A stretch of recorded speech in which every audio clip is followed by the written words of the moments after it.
Welcome back, class. We're doing Colonial America, and today we're talking about the Jamestown Settlement. We talked about the lost colony of Roanoke last week and the overview for Colonial America, or the 13 colonies. But the original colony, the first permanent settlement, was Jamestown Settlement because it would have been Roanoke, but Roanoke didn't last. Roanoke, we know what happened with them. Well, nobody knows what happened with them, honestly, exactly what happened with them anyway.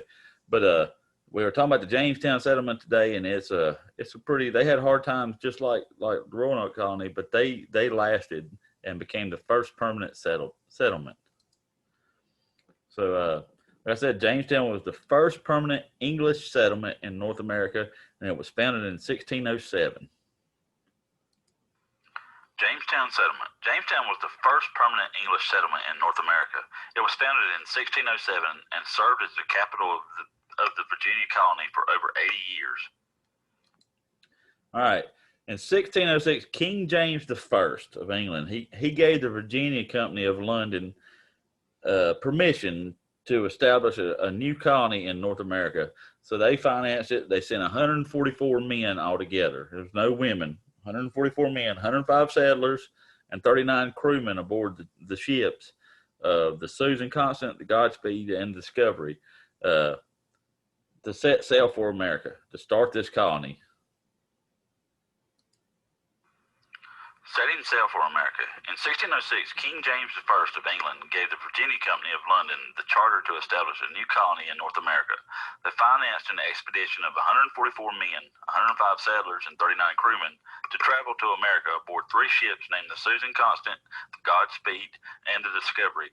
They set sail on December 20th, 1606. All right. So this is, if you look here, this is their voyage. They first headed south. They went down to the Canary Islands. All right, then they traveled across the Atlantic Ocean to the Caribbean islands where they got fresh food and water. And then it took them 4 months. 4 months after leaving England, they landed at Cape Henry in Virginia, around this area here, on April 26, 1607. So it took them 4 months to travel the Atlantic Ocean from England to America. Setting sail continued. Three ships first headed south to the Canary Islands. They then traveled across the Atlantic Ocean to the Caribbean islands, landing at Puerto Rico for fresh food and water. From there, the ships headed north, and finally, 4 months after leaving England, landed at Cape Henry in Virginia on April 26, 1607. All right. So the first thing they did when they got there, they had to select a site to build a fort. All right. Well, they wanted somewhere where they could be easily defended if they were attacked by natives or anybody else. And so they chose a location, and they named the new settlement Jamestown after King James I, because he's the one that gave them the charter. So they built a triangular shaped fort like this right here, all right, for their protection.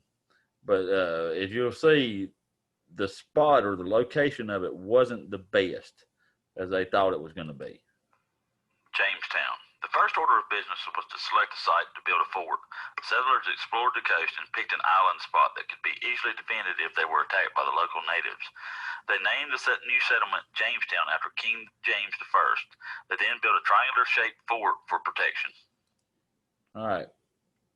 Like I said, the site they built, this is what it looks like now. They've got another site recreated here. But they chose, where they chose it wasn't really ideal, okay? Because during the summer, it turned into a swamp. Well, if you've got a swamp and you've got water around, you're going to have mosquitoes, okay? And they had lots of mosquitoes. They also had poisonous water that they could not drink. And then in the winter, it was unprotected from harsh winter storms, and it became really cold where they selected too. So it wasn't the best chosen site for the place. Jamestown continued. Unfortunately, the site they chose was not ideal. In the summer, the site turned into a swamp filled with mosquitoes and poisonous water. In the winter, it was unprotected from the harsh winter storms and became bitterly cold. All right. So, like I said, the first men of Jamestown first settlers of Jamestown were all men. All right. They were people looking for gold. They wanted to get rich. They weren't used to the hard work that came along with starting a new colony. And you know, a lot of them didn't know how to hunt, they didn't know how to fish, or they didn't know how to farm, and their basic lack of these survivor skills made it really difficult on the first few years that they were there in Jamestown. The men of Jamestown. The first settlers of Jamestown were all men. Most of them were gentlemen looking for gold. They hoped to get rich quick and then return to England. Few of the men were used to the hard rigors and work that it took to survive in the New World. They didn't know how to fish, hunt, or farm. Their lack of basic survivor skills would make the first few years very difficult. But like what I always tell you is always about what money. Well, these men were no different. They wanted to get there and get rich quick. They were looking for gold. Most of them. They weren't worried about really the colony. So the first year was a real disaster for them, though. More than half of those settlers, they had 144 altogether. More than half of them died during that first winter. They died from diseases. Okay, they had poisonous water. They died from germs from the water.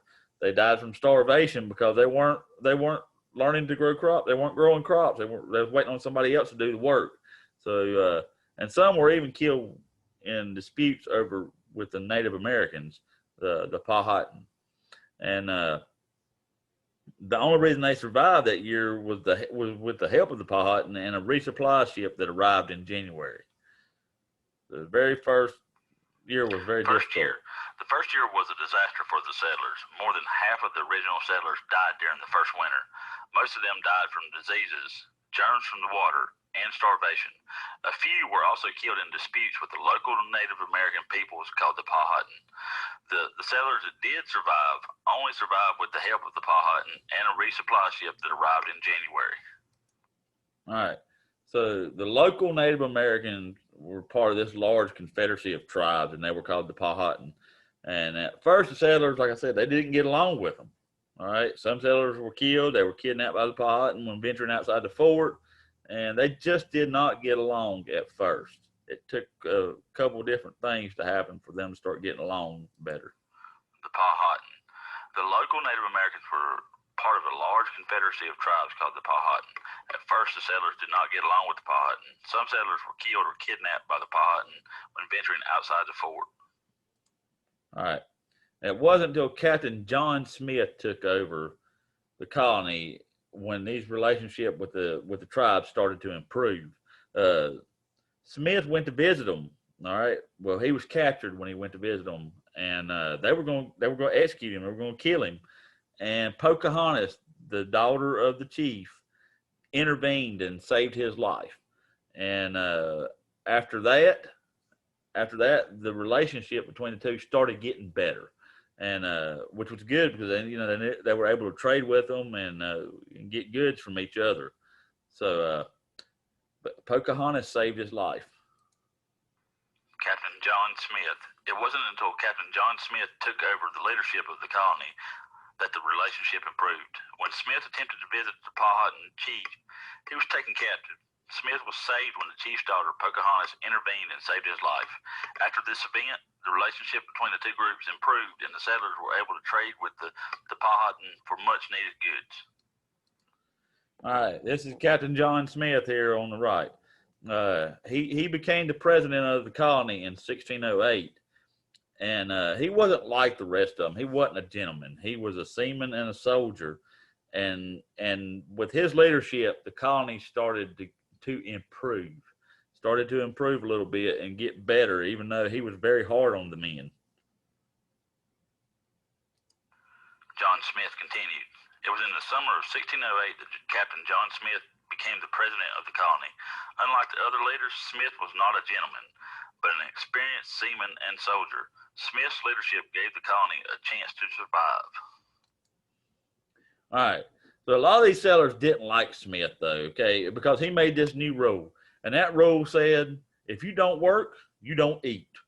All right. And it was necessary for that to happen, though, because there was too many of the settlers that were sitting around. They were expecting other people to do the work. They're expecting other people to build houses. They're expecting other people to grow crops, expecting other people to hunt for the food. And another thing that he did, he told the Virginia company, hey, when y'all send more men, send people that are skilled laborers, people like carpenters, people like blacksmiths, farmers. We need those here, all right, because a lot of these men don't know what they're doing. They've never done this, so they don't know. So, but then Smith got hurt in October of 1609, and he had to go back to England to recover, and that's when the colony was improving. But after he left again, things started going, and it went downhill for about a year or so. If you don't work, you don't eat. A lot of the settlers didn't like Smith. He forced everyone to work and made a new rule that said, if you don't work, you don't eat. However, the rule was necessary because too many of the settlers were sitting around expecting others to build houses, grow crops, and hunt for food. Smith also told the Virginia Company to only send skilled laborers such as carpenters, farmers, and blacksmiths to the settlement in the future. Unfortunately, Smith was injured in October 1609 and had to sail back to England to recover. All right. So after he left, it was the worst year in the history of the colony. All right. And it was often called the starving time. All right. Starving time. And it's because people literally were starving. All right. Only 60 of the 500 settlers that were living there at the time survived that winter. So, and after the harsh winter, the settlers were going to leave. They say, hey, man, we're done with this. We're going to leave. We're going to pack up. But fresh supplies came and more colonists arrived in England in the spring. So they all decided that, okay, we'll stay and try to make this colony work. But it's called the starving time because only 60 of the 500 settlers living there during that time survived. Remember that. That's going to be on your questions. Starving time. The winter after John Smith left, 1609 to 1610, turned out to be the worst year in the history of the settlement. It's often called the starving time because only 60 of the 500 settlers living in Jamestown survived the winter. After the harsh winter, the few settlers left were determined to abandon the colony. However, when fresh supplies and colonists arrived from England in the spring, they decided to stay and make the colony work. All right. So for the next few years, the colony didn't have a whole lot of success until John Rolfe introduced tobacco. He actually married Pocahontas. Don't believe any of those stories about that you see with Disney with Pocahontas marrying John Smith. No, that didn't happen. She's a whole lot younger than him. But John Rolfe did marry Pocahontas, and he also introduced tobacco, and tobacco became a cash crop for Virginia. It allowed them to make money, all right, and it helped the colony to grow rapidly over the next several years. Tobacco was their cash crop. John Rolfe introduced it. Tobacco introduced. For the next few years, the colonies failed to be much of a success. Things began to turn around, however, when John Rolfe introduced tobacco. Tobacco became a cash crop for Virginia and helped the colony to grow rapidly over the next several years. All right. So which ship was used by the original Jamestown settlers? Was it A, the Susan Constant, B, the Titanic, or C, the Pinta? There was actually 3 ships. But I just want you to name one of them. It is A, the Susan Constant was one of them. There's also the Godspeed. Ding, ding, ding. We have a winner. All right, number 2. How many men were part of the original settlement? Remember, it was all men. How many men were part of it? Was it A, 15, B, 20, or C, 144? It was C, 144 men. 105 settlers, ding, ding, ding. And 39 crewmen. So number 3, what was the disastrous winter of 1610 called? Was it called A, party time, B, the starving time, or C, no time? It was called B, the starving time, because only 60 out of 500 settlers survived that winter. They starved. They were ding, ding, ding. We have very bad off when John Smith got hurt and had to go back. All right, number 4, who saved the life of John Smith? He got captured by the Powhatan. And who saved his life? Was it A, Squanto, B, John Smith saved himself, or C, Pocahontas saved him? It's C, Pocahontas. She was the daughter of the chief, and she begged for his life or intervened and saved his life. And the relationship between the tribes and the colonists got better after that. Ding, ding, ding. We have a winner. All right, number 5, what famous leader helped the colony to survive its early years? Was it A, John Smith, B, George Washington, or C, Squanto? It is A, John Smith. John Smith is the one that helped the colony to survive its early years. Ding, ding, ding. We have a winner. Remember, he said, if you don't work, you don't eat. All right, class, that's all we have for today. We'll be back next time with a biography on John Smith. It's telling a little bit about his life and about what all he did outside the Jamestown colony. And I will see you all then. You have a good day.